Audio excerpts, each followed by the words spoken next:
una sa lahat, gusto kong magpasalamat sa inyo dahil nabuo natin itong salo-salo. Siyempre, hindi ito mabuo kung wala yung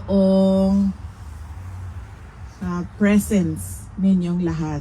At ibig sabihin na nandito kayo, you took time out of your day to make it here and pray for former President Rodrigo Duterte and of course celebrate the Christmas spirit with your fellow Filipinos.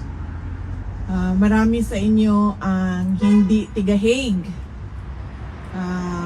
mga tiga ibang bansa dito sa Europe. Some travel 200 kilometers, some travel 7 hours in a bus, no? Na napakahirap dahil ano yung paa mo?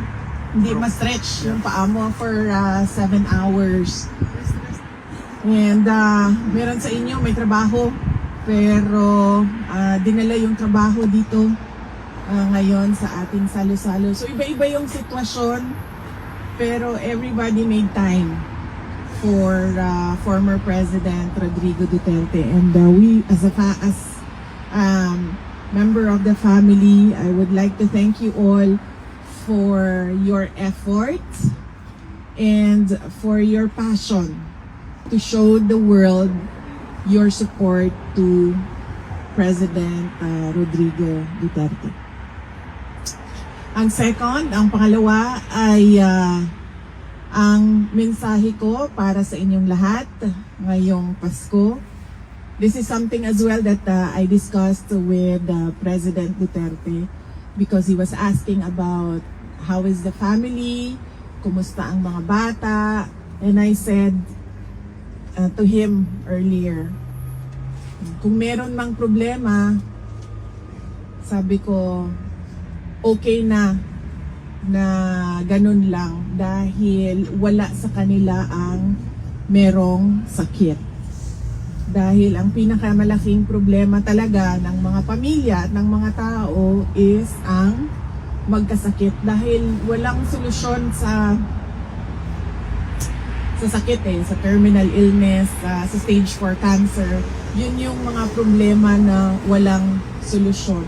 All the other problems ay nagagawa natin ng paraan, nahahanapan natin ng solusyon. Pero yung magkasakit, yun yung mahirap para sa isang tao at para sa pamilya. And that is my Christmas wish for everyone, that you are always granted by God good health. Amen. In always, every day of your lives, particularly for the year 2026. At yun din ang sinasabi ko lagi, paulit-ulit, something na hindi nabibili ng pera, yung good health. Dahil meron talagang mga sakit na wala ng gamot, diba? So kahit gaano ka pa kayaman, kahit gaano pa kaganda ang access mo to the best healthcare in the world, pero pag wala na talagang gamot, kahit gusto mo pa mabuhay, ay time is up ka na talaga sa Diyos. Kaya it is something that is very precious to everyone, and I hope that you will always be in good health.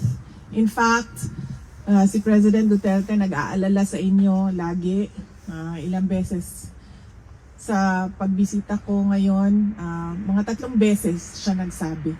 Sabihan mo sila na huwag silang mag-antay sa lamig dahil magdadala ng sakit sa kanila yung lamig. At syempre meron ding mga sumagot sa inyo na sanay na kami sa ganito na weather.